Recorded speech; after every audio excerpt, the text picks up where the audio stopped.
السلام علیکم ورحمت الله وبرکاته. محترم پوښتنه کړې ده چې دا د ږیرې پرېښول دا سنت دی واجب دی.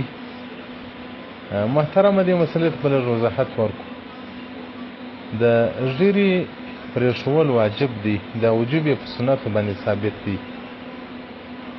اتفاق د ټول امت د علماءو له تابعینو بیا تر نن ورځې پورې پر دې باندې دی چې ږیره پرېښول واجب دی، خو دا وجوب یې په سنتو باندې ثابت دی.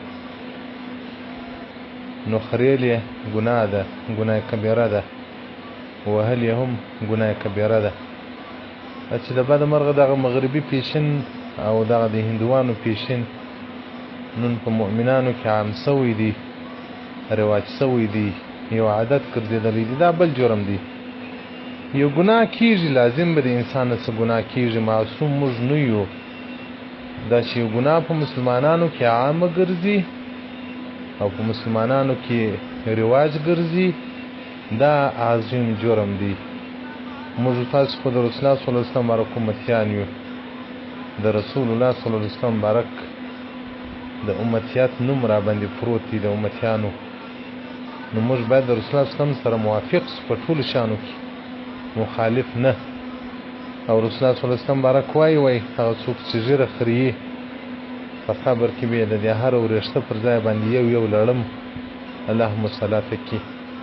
او بل دا دی ګناه د محترمینو، که یو څوک پر منځه ولاړې هم ګناهګاري، که ثواب کوي هم ګناهګاري، که بدي هم ګناهګاري، که تلاوت قرآن کوي هم ګناهګاري. ځکه دا داسې ګناه ده چې علی دوام ده.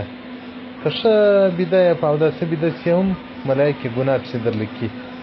نو 40 ګانټې د الله په نافرمانۍ کې سوې، 40 ګانټې د الله د رسول په نافرمانۍ کې سولې. له بعده مرغه چې نن مسلمانان په داسې عظیم جرم باندې اخته دي، ښځې سرونه پرې کوي، شپه ورځ د الله په عذاب په قهر کې وي، او نارینه بیا ږیرې خري. نو محترمه حکم یې د وجوب دی. دا چې له بده مرغه زموږ په جامعه کې د رسول الله صلی الله علیه وسلم سنت هغه منفور وګرځېدل، د خلکو په سترګو کې بد وګرځېدل، یو صوفي او ږیرې ته خلک په بد نظر باندې ګوري. دا بل خیانت زموږ له دین او د اسلام سره دی.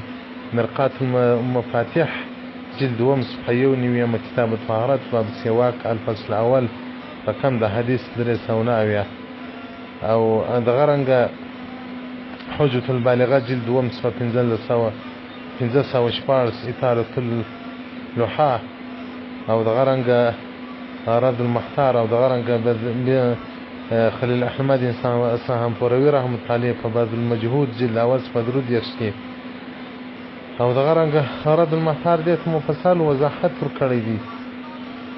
فتح القدیر جلد 2 صفحه 328 او دغه رنګه رد المختار جلد 2 صفحه 313